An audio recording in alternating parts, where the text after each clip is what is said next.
Jodi, we're here now. There's just no reason I would ever want to hurt him. I need a story or else it's just cold. It's so cold. And it's going to be up to the prosecutor to paint that picture. And if you want that prosecutor, and I've met him, and you don't want him painting that picture, because he is good at what he does. I've worked with him before. And you allow him to paint that picture for you, it's not going to be good. Travis Victor Alexander was born on the 28th of July 1977 in California, United States. He was the son of Gary David Alexander and Pamela Elizabeth Alexander. He had a brother named Stephen and a sister named Samantha. Travis was a very popular boy, good-looking, had many friends, religious, and he was always surrounded by many people. He was a Mormon, and at one of the church's events in 2007, he met Mary Hall and they formed a friendship. Travis worked at a company where sometimes some trips were raffled off for employees with everything paid for and with the right to a companion. Travis ended up winning a trip to Cancun in 2008 and decided to call Mary to accompany him. Despite Travis showing signs that he wanted to develop a relationship, Mary always made it clear that on her side there would only be room for friendship. Even so, she agreed to travel with him.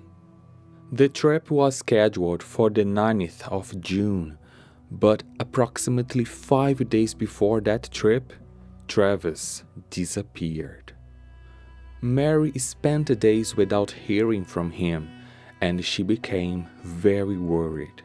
She called his friends, family, but no one knew where he was. He didn't answer any messages or any calls. Mary decided to go to his house on the 8th at night around 10 p.m. the day before the trip.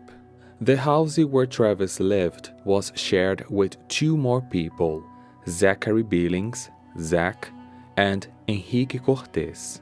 Mary arrived at the house, knocked on the door, but nobody answered. She called a friend to explain what was going on, and that friend, along with her boyfriend, decided to go to Travis's house too. They knocked again, no answer. They ended up talking to Enrique on the phone, who gave them the password to the garage's gate. In the house, as they got near the bedroom, the three began to notice a strange smell, but they ignored it because, as the house was shared, sometimes the common areas were dirty. When they got to Travis's room, they called him, but no answer. They risked knocking on his roommate's door, and this time Zach answered. He was kind of scared when a stranger knocked on his door, but Mary explained that she was a friend of Travis looking for him.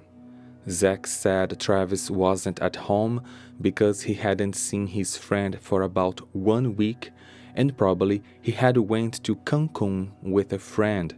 But Mary said, no, he hadn't. I'm that friend. He hasn't been contactable for a while, and I'm worried. Zach said he had an extra key to Travis's room, and they could go there to check the things out. Everybody get in, and Travis wasn't in his bed. Zach went towards the bathroom, and when he opened the door, he got terrified.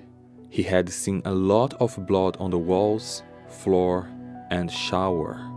And in there, under the shower, was Travis's body.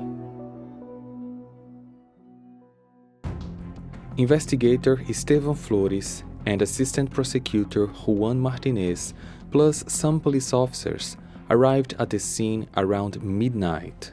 The two began to look at the room while the other policemen looked at the house.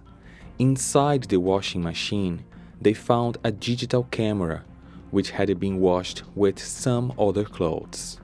Everyone quickly realized that if this material was there, it could be some sort of evidence that someone had tried to clean up.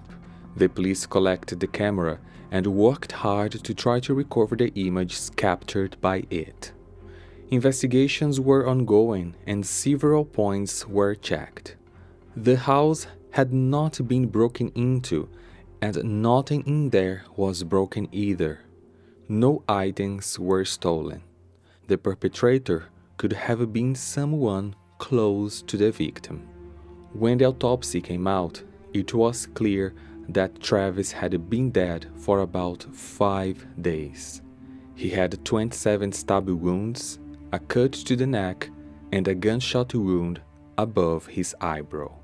Because they were able to find out which day the crime happened, the police interviewed the closest people to Travis, including his housemates, Zach and Enrique. They had concrete alibis that made the police comfortable in eliminating both as suspects. They also interrogated a couple called Chris and Sky Hills. Travis worked with Chris and he was close friends with the couple. One of the questions asked was if they could imagine who may have committed this crime, and both replied Jodi Arias. Jodi was an ex-girlfriend of Travis, born on the 9th of July 1980 in California. They dated for 6 months until broke up. After that, they still kept in touch as friends. Jodi had converted to the same religion as Travis 2 months after meeting him. That's why they stayed in contact.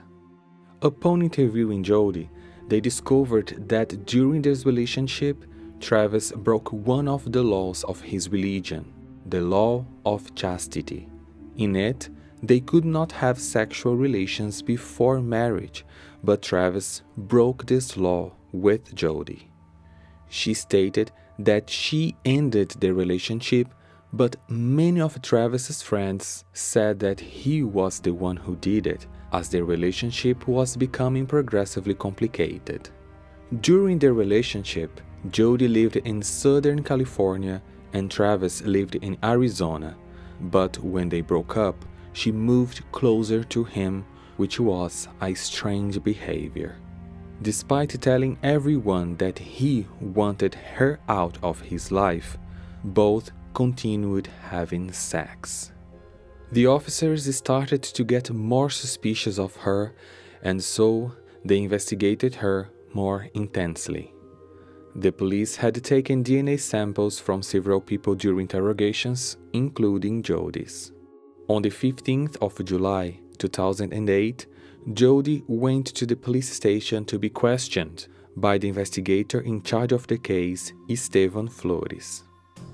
Over the last few weeks, he had pieced together a lot of evidence that led him to believe Jodi was the one responsible for the crime. This interrogation would be the final step towards getting a confession.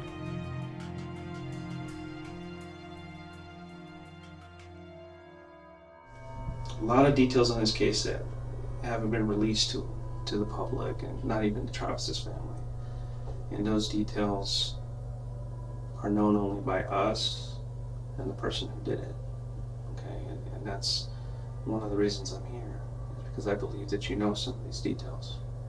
And I think you can help us. I would love to help you in any way that I can. Okay. They spent about an hour talking, and during that time, Jodi explained her history with Travis from when they met up until the moment they last saw each other, that was for her in April. The officer presented her with some facts about the crime in order to get answers about the case, but Jodi's responses were unclear and she never placed herself at the crime scene. Do you remember the digital camera found in the washing machine? The police were able to recover the photos. Remember I told you about the camera? It was taking pictures by accident. The camera was upside down. flash. Another time, camera flashed. Looked like it was on the ground, maybe it was kicked. But it took pictures, and it's obviously a female. And one of them was wearing those pants. Oh, I didn't even bring those pants on that trip. So, And if we find those pants, is that going to make my case a little bit better? Yeah. Esteban starts showing the photos. In them, Travis was in the shower unit completely naked. The photos showed the date and time, June 4th, between 5:20 and 5:30 a.m. He also showed one picture of Jodi naked on the same camera on the same date. That's you. I wanted to cover you up because oh, that's you. All of you. that looks like me. That is you. Normal right there. Get out of your face. You can look at the rest of it if you want. There's a few of those. There's a few more. Which I'm trying not to show because I don't want to put you out there like that to people. Nothing bad. Too bad. But it's just one of the photos that was taken by accident. And this is just a small portion of it.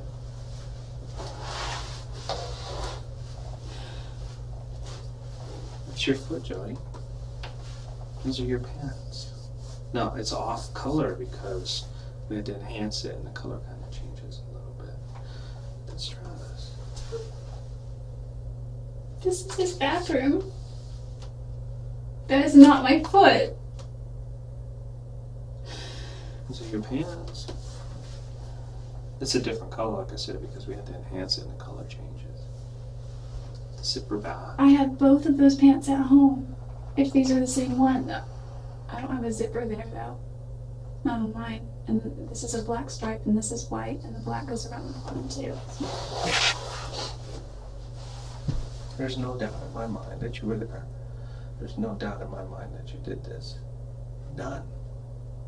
So you can go until you're blue in the face and tell me you weren't there and you had nothing to do with it. I won't believe you. I want to know why. It's killing me inside. I don't know why. Like there's no reason for it. There's no reason why. There's no reason I would ever want to hurt him.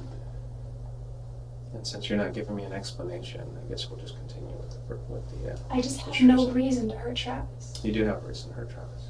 What would my reason possibly be? There's a whole history of you two. But and everybody knows it. I have a whole history with other guys that Why go back is years. everybody saying that you had something to do with his death? Why is everybody saying that you were capable of hurting him? Everybody says it. I don't know why anyone So don't thinks tell I'm me that capable. you're not capable. I don't even hurt spiders. I wish that I had answers. I'm sorry. There's just no reason. There's just no reason. There's no good reason why this happened. There's never a good reason why somebody dies like this. That is not for me to do. But eventually those photos will come out.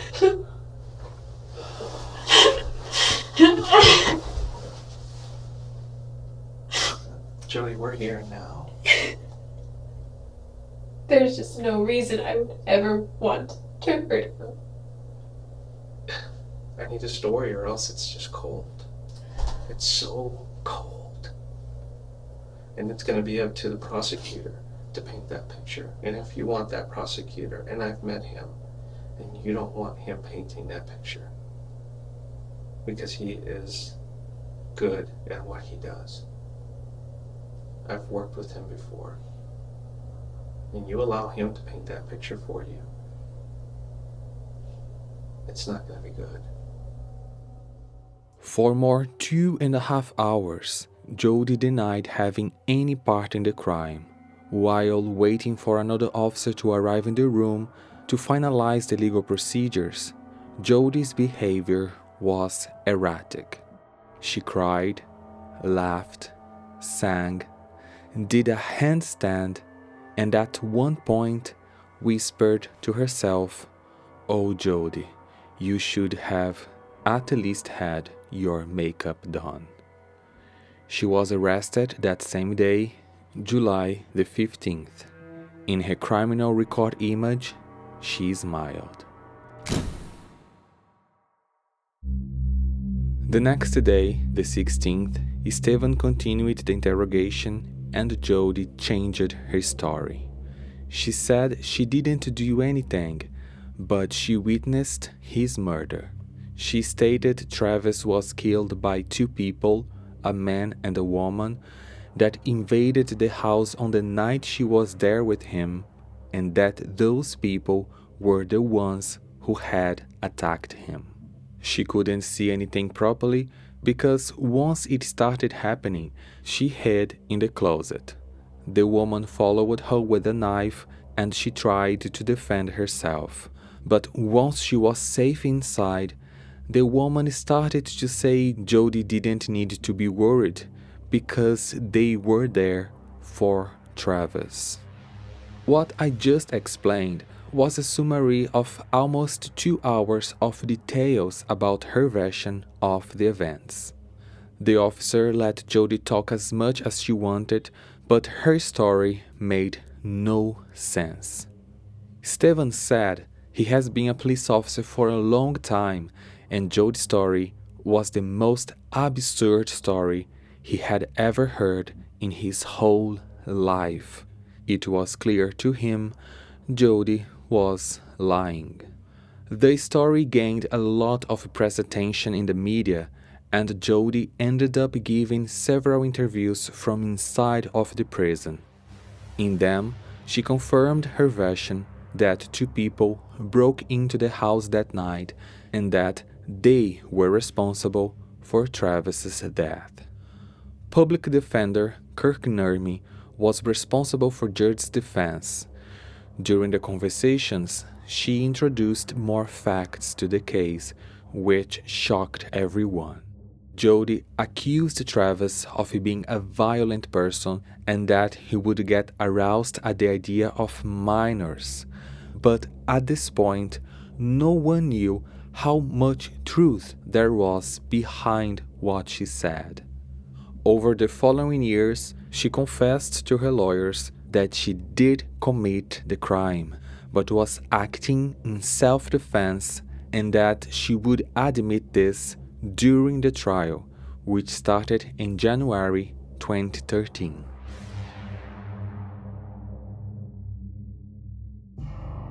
At the hearing, Assistant Defense Counsel Jennifer Wilmot tried a different approach.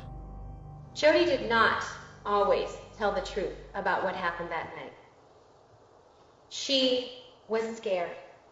Scared about what had happened and scared about what she had done. She had absolutely no experience with police interrogation before. And so when they talked to her, she wasn't always truthful.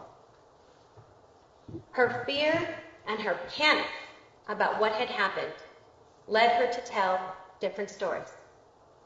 But you will learn that what she said, those stories, were not the truth. But most of all, what you'll learn is that Jodi loved Travis. And so what would have forced her to have to take Travis's life on that awful day? In order to answer that question, we have to go back to the beginning. Back to just before she and Travis first met. Certainly on the outside, looking in, it really appeared like they were involved in a very loving and healthy relationship. But nothing could be further from the truth. In fact, behind the smiles in these photographs, there was a whole nother reality for Jodi. A reality that Travis created. Because in reality, Jodi was Travis's dirty little secret.